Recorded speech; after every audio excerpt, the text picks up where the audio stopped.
Assalamualaikum warahmatullahi wabarakatuh. Oke, selamat siang anak-anakku semua. Selamat datang di Mapel PMKR. Di pertemuan kali ini atau di video kali ini kita akan mempelajari mengenai diagnosis kendaraan. Bagaimana cara mendiagnosis suatu kendaraan, terutama mobil ya di sini.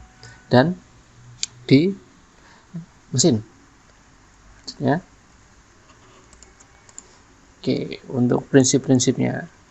Oke, prinsip diagnosis itu merupakan prosedur yang perlu dilakukan untuk menemukan kerusakan atau permasalahan pada kendaraan sebelum dilakukan perbaikan. Oke, jadi diagnosis ini perlu kita lakukan sebelum melakukan perbaikan pada kendaraan. Kita tidak bisa langsung ketika kendaraan itu datang kita perbaiki, sedangkan kita tidak tahu permasalahannya. Jadi, kita di sini akan belajar mengenai diagnosisnya atau mencari dan menemukan permasalahan yang ada di kendaraan. Nah, diagnosis ini jadi kita tuh nanti dianggap sebagai dokter, terutama dokter di kendaraan. Ya, sama kayak dokter-dokter untuk manusia lah, tapi kita fokusnya ke kendaraan. Oke. Lanjutnya. Nah, untuk diagnosis ini, kita nanti ada dua pendekatan yang biasanya kita pakai. Yang pertama itu pendekatan ilmiah, dan yang kedua itu pendekatan trial and error. Dua ini yang nanti akan dipakai nanti, tapi ada tambahan lagi. Itu pendekatan menggunakan alat ukur, dan yang terakhir itu menggunakan trouble chart. Oke, selanjutnya. Kita fokus di ini dulu, pendekatan trial and error. Pendekatan trial and error itu apa? Nah, pendekatan ini biasanya dilakukan dengan cara pengulangan perbaikan. Jadi, semisal kita udah membetulkan A, terus kemudian membetulkan B, jadi kita ulang-ulang lagi. Pokoknya sampai nanti permasalahannya selesai. Nah, tapi pengulangan ini juga merupakan pemborosan tenaga dan juga biaya perbaikan. Yaitu kekurangan dari pendekatan ini. Nah, untuk pendekatan model ini, pendekatan trial and error itu bergantung sekali sama pengalaman diagnosernya. Jadi ketika kamu punya pengalaman yang banyak mengenai perbaikan, nah itu yang akan lebih menguntungkan.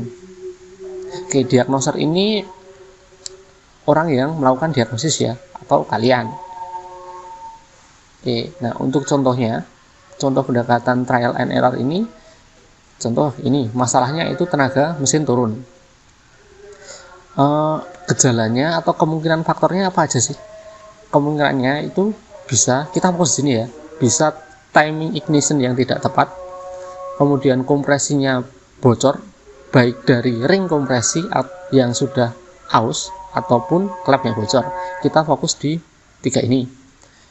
Nah, semisal diagnosernya itu cuma memiliki pengalaman ring kompresinya yang aus, ya kan? Tenaga mesin yang turun ini disebabkan oleh ring kompresi yang aus. Diagnoser hanya tahu itu karena pengalamannya itu. Nah, maka si diagnoser ini akan melakukan perbaikannya, yaitu mengganti ring kompresi tersebut. Nah, semisal perbaikannya ini benar, itu tidak masalah. Tapi gimana kalau ternyata yang salah itu klepnya yang bocor? Nah, padahal sudah kadung caranya. Kadung diganti ring kompresi ini. Nah, ya kan? Udah terlanjur diganti ring kompresi, sedangkan yang salah ternyata klepnya bocor. Nah, itu nanti yang akan menyebabkan pemborosan tenaga dan juga pemborosan biaya ataupun pemborosan waktu. Kalau kayak gini, yang dirugikan itu adalah konsumennya biasanya, karena yang paling lemah di sini konsumen. Nah, semisal ini terjadi hanya 1 atau 2 kali masih oke lah. Tapi gimana kalau kejadian ini terus-terusan? Apakah bengkel kalian akan mendapat pelanggan gara-gara kayak gini atau malah bangkrut? Nah, ini yang masalah pendekatan trial and error. Pendekatan ini tidak sepenuhnya benar, tapi tidak sepenuhnya juga salah, karena bisa dipakai juga. Ingat, pendekatan ini kan dia berpaku pada pengalaman si diagnosernya. Ketika pengalamannya banyak, kamu pakai pendekatan ini juga tidak masalah. Itu pendekatan trial dan error. Nah, ini ya, untuk bagiannya seperti ini. Jadi, yang pertama itu gejala kerusakan. Nah, gejala kerusakan. Gejala kerusakan ini kita cari tahu dulu. Gejala kerusakan ini kita cari tahu dulu dari pemilik kendaraan. Oke ya. Kemudian kita cari jenis atau lokasi kerusakan ada di mana. Kemudian baru perbaikannya kita perbaiki. Nah, kalau semisal oke, tidak masalah. Tapi kalau tidak, kita balik lagi ke bank pengalaman. Bank pengalaman ini pengalaman si diagnoser. Nah, kalau kayak gini kan tambah pengalaman lagi sebenarnya, tapi kan dia harus balik lagi. Nanti harus cari jenis dan lokasi lagi, ulang lagi, benerin lagi, ya kan? Baru perbaikan kerusakan terus oke. Nah, itu kan pemborosan. Contoh yang lainnya, semisal mesin mobil pincang, ya kan? Mesin mobil pincang itu bisa disebabkan karena busi ataupun kompresinya yang sudah lemah di salah satu silindrnya. Nah, semisal kalau si diagnosernya cuma tahu businya yang masalah terus diganti, tapi ternyata ketika sudah diganti ternyata kompresinya atau mesinnya masih pincang, berarti kan itu belum benar diagnosisnya, ya kan? Harusnya kan dicek kompresinya juga, ternyata salah satu kompresi di silindernya tuh yang lemah. Nah, kalau kayak gini yang nanggung biaya penggantian busi siapa kalau bukan konsumen, ya kan? Mesti seperti itu. Nah, ini kelemahan dari pendekatan trial dan error. Oke ya, lanjut lagi. Itu ada yang namanya pendekatan ilmiah. Pendekatan ilmiah ini berarti terkandung konsep induksi, deduksi, dan verifikasi. Lanjutnya, nah untuk ini biasanya kita itu penarikan kesimpulannya baik secara induksi maupun deduksi diperlukan informasi. Jadi kita tuh cari data. Nah, data dari kendaraan berdasarkan konsep yang berlaku maupun data khusus tentang kendaraan yang didapat dari pemilik kendaraan, sehingga pengambilan kesimpulannya dilakukan baik secara induksi ataupun deduksi akan diperoleh jawaban sementara terhadap permasalahan tersebut. Nah, jadi ini kita cari datanya dulu. Data di sini itu bisa dari kita tanya sama pemilik kendaraannya ataupun kita cari dari buku manual. Oh ya, yang pendekatan trial dan error tadi itu biasanya digunakan oleh bengkel-bengkel yang tidak punya buku manual ataupun tidak memiliki. Oke ya. Nah, untuk yang pendekatan ilmiah ini biasanya bengkel-bengkel resmi karena kita harus berdasarkan datanya. Datanya itu dari resmi ataupun dari buku. Oke ya. Lanjutnya. Nah, untuk ini model bagannya seperti ini. Jadi ada gejala kerusakan. Nah, kita cari dulu. Terus nanti ada induksi. Kalau induksi ini dari kita tuh tanya ke pemilik kendaraannya. Kemudian deduksi ini kita cari di buku manual. Kita bandingkan apakah sesuai atau tidak. Kemudian ini jawaban sementaranya. Oh, kemungkinan rusaknya apa? Semisal kompresinya lemah tadi, mesinnya pincang. Mesin pincang, kemungkinannya kan ada dua, cuma kompresi lemah ataupun businya yang mati salah satu. Nah, kemudian kita cari di sini pengujian. Pengujian itu semisal yang pincang tadi, kita cek businya satu-satu. Apakah businya dapat meletik atau enggak? Semisal itu ada salah satu businya yang enggak meletik, berarti itu kemungkinan yang salah. Kemudian kita cek lagi kompresinya, apakah ada kompresinya yang bocor atau lemah atau tidak. Oke ya. Nah, kemudian ini jenis dan lokasi kerusakan, baru perbaikannya gimana, perbaikan kerusakan. Oke, kalau sudah selesai. Oke, lanjutnya untuk tahapannya ada 5 tahap untuk diagnosa masalah. Yang pertama itu konfirmasi kepada pemilik kendaraan dan perbanyak gejala. Lanjutnya itu tentukan keberadaan masalahnya di mana, tahap 2. Kemudian tahap 3 itu perkiraan kemungkinan penyebab. Keempat itu periksa perkiraan dan cari penyebab. Yang kelima itu mencegah jangan sampai masalah terulang atau perbaikannya. Oke, untuk tahap yang pertama, konfirmasi. Nah, itu kita dengarkan dengan seksama mengenai gejala dari customer. Jadi kita harus tanya ke customer gimana masalahnya atau masalahnya gimana yang ada di kendaraan. Semisal customer merasakan indikasi gejala saat kendaraan dibawa ke bengkel. Nah, itu nanti kita cari gambaran jelasnya dari faktanya itu gimana. Lanjutnya, customer tidak merasakan indikasi. Nah, kalau tidak merasakan, kita ajukan pertanyaan. Pertanyaannya ini ada apa, kapan, di mana, dalam kondisi apa, dan apa yang terjadi. Misal gejalanya itu apa yang rusak, gitu kan? Terus kira-kira apa yang rusak itu. Kemudian kapan? Nah, kapan ini terjadi tuh semisal baru berapa lama. Kemudian di mana pertama kali merasakan gejala ini, terus kondisinya gimana, bagaimana kondisi pengoperasiannya ketika digunakan, gimana kondisi kendaraannya, terus apa yang terjadi itu gejalanya apa aja nanti. Terus yang kedua, tahap kedua itu keberadaan masalah. Ketika sudah di tahap 1 tadi, konfirmasi dan banyak gejala, nah kalau tidak ada masalah, kita tangani dari sudut lain pada masalah tersebut. Misalkan ada customer tuh yang datang ngira tuh ternyata ngira ada masalah, ternyata tuh enggak sama sekali. Cuma mungkin feeling dari si customer itu. Jadi nanti kita akan menjelaskan sama customer. Makanya harus ditangani dari sudut pandang lain di masalah tersebut. Oke, semisal kalau ada masalah, nah ini nanti kita cari tahu ini dulu. Apakah ada yang masalah dari partnya atau enggak? Semisal ada, kita baru ke tahap ketiga dan pekerjaan berikutnya. Nah, bacaan bawah ini ya, melakukan pekerjaan yang tidak perlu tidak hanya membuang waktu, juga mengakibatkan kehilangan kepercayaan dari customer. Nah, ini semisal kalau kita menggunakan trial dan error. Kalau kita pakai ilmiah, kita nggak bisa langsung ke sini.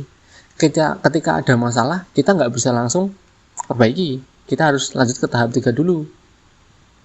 Jadi harus benar-benar kita cari tahu masalahnya di mana. Oke ya. Jadi yang perlu digaris bawah yang ini, yang bawah, kita tidak boleh membuang waktu dan menghilangkan kepercayaan dari customer. Oke, tahap 3, perkiraan kemungkinan penyebab. Nah, nanti itu ada beberapa pertanyaan untuk cari perkiraan kemungkinan penyebabnya dari mana. Yang pertama itu saat kapan masalah terjadi, dalam kondisi normal atau abnormal. Yang kedua, apakah kebiasaan mengemudi berpengaruh atau enggak. Kemudian penyebab masalahnya didasarkan dari catatan servis. Jadi kita harus punya catatan servis si customer ini. Paling enak itu kalau dia udah jadi pelanggan tetap di bengkel kita. Jadi kita tahu, oh masalahnya A, B, C, D, dan selanjutnya. Nah, terus yang keempat, apa saja perbaikan yang dilakukan. Oke ya. Tahap 2 tadi, tentukan keberadaan masalah. Kita persempit lagi penyebabnya tiap sistem. Semisal tadi kan kita masalahnya itu mobilnya pincang. Kan nggak mungkin toh. Kalau mobilnya pincang itu kita benerin ban, nggak mungkin kan. Jadi kita persempit lagi. Ini mesti di mesin, ya kan. Nah kalau pincang mestinya di mana? Ya cuma itu tadi, busi sama kompresi. Ya udah kita persempit di situ aja. Jangan nanti masa busi sama kompresi suruh ganti oli, gitu kan? Nggak mungkin. Nah nanti pokoknya persempit, dikecilin tempatnya, biar kita nggak menyebar kemana-mana. Nah oke ya. Untuk kemungkinan penyebab masalahnya itu yang pertama itu struktur dan cara kerja. Jadi kita cari struktur dan cara kerja mesinnya gimana. Kemudian kondisi penggunaan. Kondisi penggunaan ini kita tanya si customer gimana kondisinya, apakah si customer ini sering kebut-kebutan atau gimana, nggak pernah servis atau gimana. Kemudian sejarah terakhir itu semisal busnya yang masalah itu penggantian businya udah berapa kilo. Kemudian yang keempat ini pengalaman dari kita sendiri, si diagnoser. Nah, oke, untuk yang keempat, perkiraan kemungkinan penyebab, periksa kemungkinan. Nah, periksa kemungkinan ini ada 3. Periksa dengan sistematis fungsi kendaraan, kita cek sistem-sistemnya, struktur dan cara kerjanya itu di sistem, terutama di busi dan kompresi tadi. Kemudian kedua, periksa tiap sistemnya, fokuskan dengan teliti pada partsnya di sini busi, kita cek di situ. Ketiga, kapan pun mungkin gunakan tester untuk pemeriksaan, kita cari testernya, jadi kita harus ngecek di tes dulu partnya. Kalau benar-benar itu yang rusak, semisal businya rusak, kita tinggal ganti, gitu aja. Nah, untuk tahap kelima atau tahap terakhir, ketika sudah tahap 4 tadi yang periksa perkiraan dan cari penyebab, kita telusuri faktor terjadinya masalah. Jadi apa sih yang menyebabkan masalah itu? Semisal yang pertama ini terjadi dengan sendirinya. Oke, terjadi dengan sendirinya itu semisal karena pemakaian busi yang sudah lama, atau mungkin busi yang sudah cacat dan mati sendiri. Nah, atau disebabkan oleh part yang tidak original. Semisal kalian businya menggunakan Denso, harusnya secara ori, tapi tiba-tiba kalian ganti ke NGK, berarti kan itu tidak sesuai partnya, atau partnya tidak original. Oke, atau mungkin kalian ganti busi yang champion, mungkin yang lebih murah lagi. Nah, itu. Kemudian tentukan jika masalah memang dari karakteristik. Jadi gini, kan mobil tuh ada yang khusus. Dia tuh punya karakteristik A, B, C. Mungkin si mobil A ini punya kompresi yang besar. Kompresi besar ini nanti juga bisa mengakibatkan rusaknya busi juga. Semakin cepat rusaknya busi. Nah, itu karakteristik khususnya dari si mobil. Oke, ya. Kemudian tentukan jika masalah dari kesalahan servis atau maintenance. Nah, maintenance ini semisal kalau paling gampang kan tadi yang masalah awal. Semisal tenaganya menurun. Kalau menurun kan hasilnya kan cuma bisa karena klepnya yang bocor, yaitu cuma perlu diskor klep. Nah, ternyata kita yang tadi yang dibenerin si diagnosernya itu malah ganti ring kompresi. Jangan kan kalau ganti ring kompresi kita kan harus ngelepas cylinder head. Kalau sudah masang lagi ternyata itu packingnya cylinder headnya bocor, nah itu kan kesalahan servis atau maintenance. Itu yang jadi kemungkinan penyebab juga. Lanjutnya, masalah dari metode pengoperasian yang tidak tepat. Kalau di sini kan bisa jadi si customer itu menggunakannya secara tidak benar, atau mungkin bisa dibilang ya-yaan gitu ya. Nah, terus kemudian kalau semisal kompresinya yang bocor tadi kan karena ring kompresinya yang sudah aus, atau mungkin karena boringnya itu yang sudah lecet. Berarti kan olinya kan tidak beres. Nah, si customer bisa jadi dia tidak ganti oli secara berkala. Itu juga salah. Oke ya, lanjutnya jika masalah kondisi penggunaan yang tidak sesuai. Nah, semisal kalau ini yang tidak sesuai itu contoh paling gampang, ban yang kamu pakai itu, semisal kamu punya motor, banmu itu ban drag, tapi malah kamu pakai untuk ngetril, itu kan nggak sesuai toh. Nah, ini jadi masalah juga. Itu contohnya yang paling gampang. Nah, itu nanti ketika kita sudah ada poinnya ini, kita baru menemukan penyebabnya itu apa, nanti kita komunikasikan ke customer. Itu yang tahap 5. Nah, tambahannya, ketika kalian diagnosis itu kalian juga bisa menggunakan alat ukur atau mencari datanya. Semisal paling gampang itu kalau EV, kalian menggunakan scanner, kalian cari data yang salah mana. Semisal ada sensor yang salah sehingga mobilnya nyala, kita menggunakan scanner. Terus kemudian kayak yang kompresi tadi, semisal kompresinya lemah, udah diganti busi kompresinya masih lemah, kita menggunakan alat yaitu compression tester untuk cari untuk mengetahui data kompresinya, manakah silinder yang lemah, itu menggunakan. Kemudian troubleshooting chart. Nah, troubleshooting chart ini kan kita sebagai manusia itu punya kekurangan dalam hal mengingat. Nah, kita nanti bikin troubleshooting chart. Semisal kompresinya tuh semisal tenaga mesin menurun, penyebabnya itu Bisa karena klepnya bocor, timingnya tidak tepat, ataupun klepnya yang bocor. Nah, ini ada 3. Itu nanti tinggal dipecah lagi. Nah, kita kan bisa bikin kayak gitu troubleshooting chartnya biar lebih gampang. Itu. Nah, untuk diagnosisnya